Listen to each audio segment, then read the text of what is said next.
आज हम एक ऐसी टेक्नोलॉजी की तह तक जाएंगे जिसके बिना शायद आज का इंटरनेट, आपकी पसंदीदा ऐप्स या ऑनलाइन शॉपिंग चल ही नहीं पाती। हाँ, हम बात कर रहे हैं डॉकर, कंटेनर्स और माइक्रो सर्विसेज की। सुनने में ये शब्द बहुत भारी लगते हैं। हाँ, लेकिन हमारे पास कुछ बेहतरीन वीडियो ट्रांसक्रिप्ट और लेख हैं और हमारा मिशन है इस पूरे जंजाल को मक्खन की तरह आसान बनाना। बिल्कुल। हम समझेंगे कि ये कंटेनर आखिर किस बला का नाम है, ये उस पुरानी तकनीक यानी वर्चुअल मशीन से कैसे अलग है, और कैसे डॉकर और कुबरनेट्स ये दोनों मिलके आज की बड़ी-बड़ी एप्लीकेशंस को चला रहे हैं। एग्जैक्टली। चलिए इस गुत्थी को सुलझाना शुरू करते हैं। चलिए, तो सबसे पहले पुरानी दुनिया में चलते हैं, मतलब कंटेनर से पहले। वर्चुअलाइजेशन के जमाने में। हाँ, जब भी किसी कंपनी को कई एप्लीकेशंस एक ही सर्वर पर चलानी होती थी तो वो वर्चुअलाइजेशन का इस्तेमाल करते थे। मतलब एक ही बड़े कंप्यूटर पर कई छोटे छोटे वर्चुअल कंप्यूटर बना देना। बिल्कुल। इसे ऐसे समझिए कि आपके पास एक बहुत बड़ा प्लॉट है, तो वर्चुअलाइजेशन का मतलब है कि आप उस प्लॉट पर कई छोटे-छोटे पूरे घर बना रहे हैं। अच्छा। हर घर यानी हर वर्चुअल मशीन की अपनी नींव है, अपनी दीवारें हैं, अपना पूरा ऑपरेटिंग सिस्टम है, जैसे विंडोज या लिनक्स। हर घर मतलब पूरी तरह से आत्मनिर्भर है। लेकिन इसमें दिक्कत क्या थी? ये सुनने में तो ठीक ही लग रहा है। दिक्कत थी संसाधनों की बर्बादी और रफ्तार की। देखिए, हर घर को बनाने में बहुत समय और सामान लगता है ना। हाँ, बिल्कुल। वैसे ही हर वर्चुअल मशीन को अपना पूरा ओएस चलाना पड़ता है, जो बहुत ज्यादा मेमोरी और सीपीयू पावर खाता है। अच्छा। एक वीएम को स्टार्ट होने में कई मिनट लग सकते हैं, और अगर आपके पास सैकड़ों वीएम है तो उनका मेंटेनेंस एक बहुत बड़ा सरदर्द बन जाता है। अच्छा, तो मतलब हर छोटी एप्लीकेशन के लिए एक पूरा का पूरा नया कंप्यूटर खड़ा करना पड़ता था, भले ही जरूरत बस एक छोटे से कमरे की हो। आपने एकदम सही पकड़ा। और यहीं पर कंटेनर्स पूरी तस्वीर ही बदल देते हैं। कैसे? कंटेनर्स का नजरिया बिल्कुल अलग है। आप सोचिए, उसी बड़े प्लॉट पर आप कई घर नहीं बल्कि एक बड़ी सी अपार्टमेंट बिल्डिंग बना रहे हैं। ठीक है। बिल्डिंग की नींव, उसका स्ट्रक्चर, मेन बिजली पानी की लाइनें सब एक ही हैं जो सब शेयर कर रहे हैं। ये है आपका होस्ट ऑपरेटिंग सिस्टम। और कंटेनर्स वो इस बिल्डिंग के अलग अलग फ्लैट्स हुए। बिल्कुल। हर कंटेनर एक फ्लैट है। हर फ्लैट में उसका अपना सामान मतलब एप्लीकेशन का कोड और उसकी जरूरतें हैं, अपना ताला है, लेकिन उन्हें अपनी अलग नींव नहीं बनानी पड़ती। वो बिल्डिंग की साझा सुविधाओं का इस्तेमाल करते हैं। हाँ, इसी वजह से ये अविश्वसनीय रूप से हल्के और तेज होते हैं। जहां वीएम को शुरू होने में मिनट लगते हैं, वहीं कंटेनर वो सेकंडों में शुरू हो जाते हैं। वाह, ये तो कमाल का फर्क है।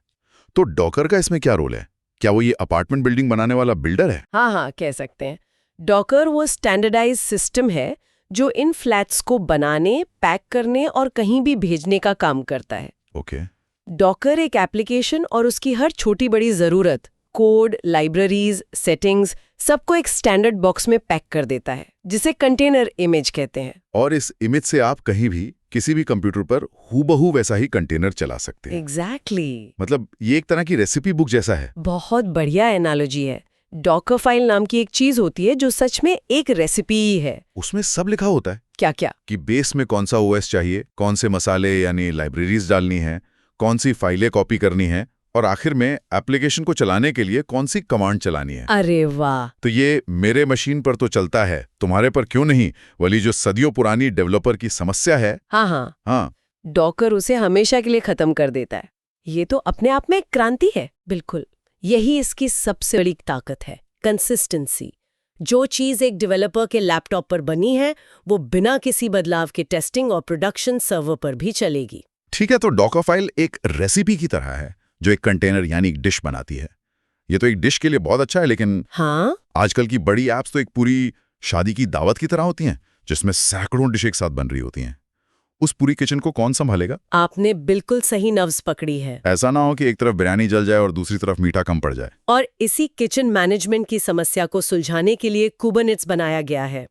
अगर डॉकर कंटेनर बनाने वाला शेफ है, तो कुबरनेट्स उस पूरी दावत का इवेंट मैनेजर है, या कह लीजिए मास्टर शेफ। ऑर्केस्ट्रेट करता है मतलब? हाँ, वो तय करता है कि कौन, क्या और कब करेगा। हाँ, कुबरनेट्स का काम है हजारों कंटेनरों को बड़े पैमाने पर मैनेज करना। वो ये देखता है कि कौन सा कंटेनर चल रहा है, कौन सा क्रैश हो गया, किस पर लोड ज्यादा है, और कब नए कंटेनर बनाने हैं। और ये सब ऑटोमेटिकली होता है। ये सब ऑटोमेटिकली होता है। ये ऑटोमेटिक वाला हिस्सा सुनने में दिलचस्प है। ये काम कैसे करता है? देखिए, कुबरनेट्स कुछ बड़े मजेदार सिद्धांतों पर काम करता है। सबसे पहली और छोटी इकाई है पॉड। एक मिनट, पॉड क्यों? कंटेनर क्यों नहीं? हमने तो अभी कंटेनर्स के बारे में इतनी बात की। बहुत अच्छा सवाल है, क्योंकि कभी-कभी कुछ कंटेनर्स को एक दूसरे के बेहद करीब रहने की जरूरत होती है।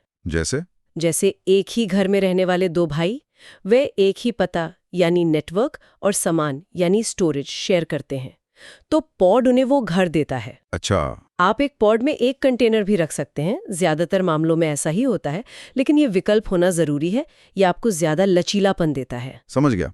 तो पॉड एक तरह का घर है कंटेनर्स के लिए। ठीक है, और बताइए। अगला है डिप्लॉयमेंट।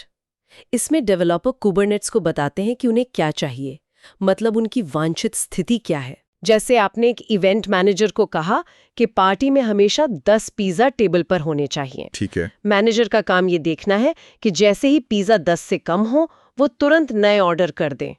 कुबरनेटिस भी ठीक यही काम आपके एप्लीकेशन के साथ करता है।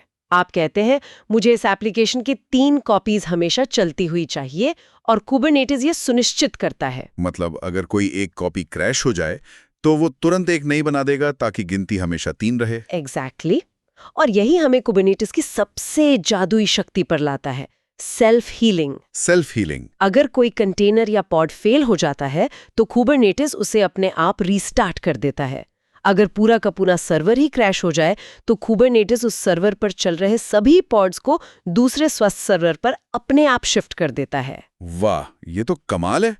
मतलब अगर किसी बैंकिंग ऐप का पेमेंट गेटवे अचानक क्रैश हो जाए तो यूजर को पता भी नहीं चलेगा, और कुबरनेट्स पर्दे के पीछे एक नया गेटवे तुरंत चालू कर देगा। बिल्कुल, यही सेल्फ हीलिंग की ताकत है। सिस्टम अपनी देखभाल खुद करता है, बिना किसी इंसान के दखल के। एक सेकेंड, ये सुनने में तो जादू जैसा लगता है। क्या इसमें कोई कमी नहीं है? मतलब क्या डेटा लॉस का खतरा नहीं होता, या इसमें कुछ समय तो लगता होगा? बहुत वाजिब सवाल है। इसमें कुछ सेकंड्स का समय लगता है, लेकिन आर्किटेक्चर को सही तरीके से डिजाइन किया जाए तो यूजर को इसका एहसास नहीं होता। और डेटा लॉस से बचने के लिए पर्सिस्टेंट स्टोरेज जैसी तकनीकों का इस्तेमाल किया जाता है। अच्छा। तो हाँ, ये जादू जैसा लगता है, लेकिन इसके पीछे बहुत स्मार्ट इंजीनियरिंग है।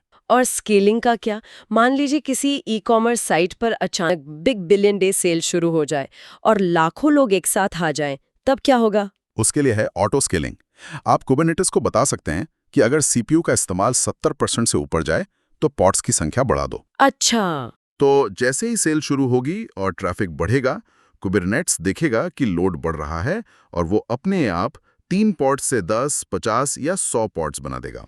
और सेल खत्म होने के बाद? जैसे ही सेल खत्म होगी और ट्रैफिक कम होगा, वो फालतू के पॉड्स को हटा भी देगा, ताकि आपके पैसे बचें।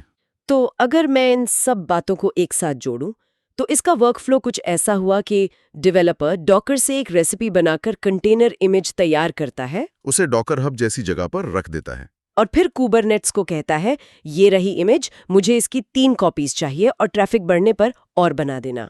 और फिर कुबरनेट्स बाकी सब संभाल लेता है। आपने पूरी कहानी को एकदम सटीक तरीके से समेट दिया है। डॉकर और कुबरनेट्स, ये दोनों साथ मिलकर आधुनिक क्लाउड एप्लीकेशंस की रीढ़ की हड्डी हैं। ठीक है, तो अब हमारे पास ये कमाल के औजार हैं, डॉकर और कुबरनेट्स। अब सवाल ये है कि लोग इन औजारों से किस तरह की शानदार चीजें बना रहे हैं। हाँ, हमारे स्रोतों में माइक्रो सर्विसेज शब्द का जिक्र बार बार आया है। हाँ, क्योंकि ये सिर्फ तकनीक नहीं बल्कि सॉफ्टवेयर बनाने का एक पूरा दर्शन है, एक नया नजरिया। मतलब? देखिए, पुरानी दुनिया में एप्लीकेशंस एक बड़े से मोनोलिथ की तरह बनती थी। मतलब एक ही कोड बेस में सब कुछ, एक ही प्रोग्राम में सब हाँ, कुछ। एक ही कॉमर्स साइट का उदाहरण लें तो user management, product catalogue, shopping cart, payment, सब कुछ एक ही बड़े से प्रोग्राम में होता था। जिसमें एक छोटी सी चीज बदलने के लिए भी पूरे प्रोग्राम को दोबारा टेस्ट और डिप्लॉय करना पड़ता होगा। बिल्कुल, बहुत मुश्किल और जोखिम भरा काम था। माइक्रो सर्विसेज इसका ठीक उल्टा है। कैसे? इसमें आप उस बड़ी सी एप्लीकेशन को कई छोटी छोटी स्वतंत्र सर्विसेज में तोड़ देते हैं।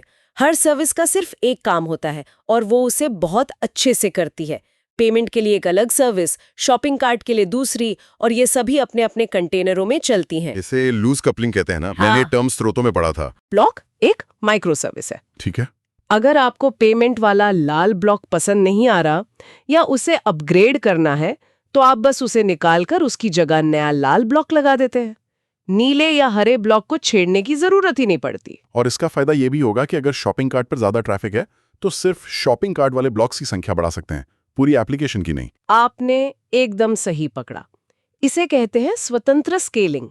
आप संसाधनों का बहुत बेहतर इस्तेमाल करते हैं। और एक और जबरदस्त फायदा है, तकनीकी लचीलापन। रुकिए, मतलब एक टीम अपनी सर्विस पाइथन में बना सकती है और दूसरी टीम जावा में, और वो दोनों एक ही एप्लीकेशन का हिस्सा होंगी? ये कैसे मुमकिन है? ये मुमकिन है क्योंकि ये सर्विसेज एक दूसरे से सीधे बात नहीं करती।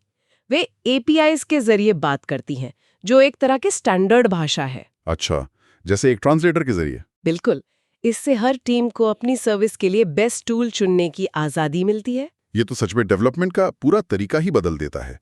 एक स्रोत में 2026 के संदर्भ में इसके बढ़ते प्रभाव का भी जिक्र था, खासकर एआई और मशीन लर्निंग में। हाँ, क्योंकि एएमएल मॉडल्स को भी अपनी लाइब्रेरीज और डिपेंडेंसीज के साथ पैक करने की जरूरत होती है। डेटा साइंटिस्ट डॉकर का इस्तेमाल करके ऐसे एनवायरनमेंट बना सकते हैं जहां उनके मॉडल डेवलपमेंट से लेकर प्रोडक्शन तक एक जैसा काम करें। कोई उदाहरण है? हाँ, एक फिनटेक कंपनी का उदाहरण दिया गया है जो एआई मॉडल्स को डॉकर कंटेनरों में चला रही है। ये मॉडल स्टॉक मार्केट के ट्रेंड्स का अनुमान लगाते हैं। अच्छा। जब उन्हें नए डेटा पर ट्रेन करना होता है तो वे बस एक नया कंटेनर डिप्लॉय कर देते हैं, बिना बाकी सिस्टम को छेड़े।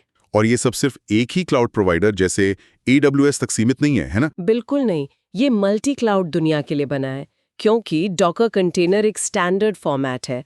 वो AWS, Azure, गूगल क्लाउड या आपके अपने डेटा सेंटर में कहीं भी एक जैसा ही चलेगा। इससे कंपनियां किसी एक वेंडर से बंद कर नहीं रह जाती हैं। एग्जैक्टली। वे अपनी जरूरत के हिसाब से अलग-अलग क्लाउड की बेस्ट सर्विसेज इस्तेमाल कर सकती हैं।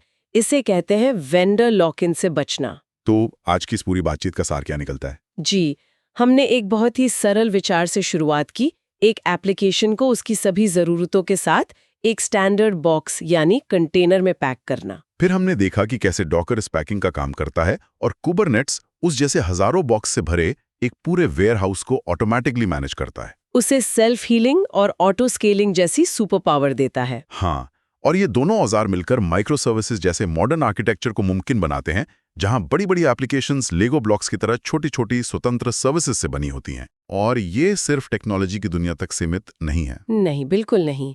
जैसा हमारे स्रोतों में बताया गया है, इसका असर हर इंडस्ट्री पर पड़ रहा है, चाहे वो हेल्थ केयर में मरीजों के डेटा का विश्लेषण करने वाले डायग्नोस्टिक टूल हो, या रिटेल में त्योहारों के दौरान डायनामिक प्राइसिंग और इन्वेंट्री को मैनेज करना हो। बिल्कुल। ये तकनीक एप्लीकेशंस को ज्यादा लचीला, स्केलेबल और मजबूत बना रही है। जाते जाते सोचने के लिए एक विचार छोड़ जाते हैं।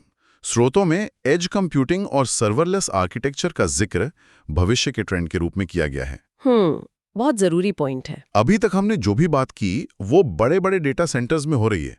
सोचने वाली बात यह है कि जब कंप्यूटिंग इन डेटा सेंटर्स से निकलकर हमारे और भी करीब, यानी हमारी स्मार्ट घड़ियों, हमारी कारों, फैक्ट्रियों के सेंसर और ड्रोन तक आ जाएगी, तब कंटेनर्स की ये हल्की और तेज तकनीक उस क्रांति में क्या भूमिका निभाएगी?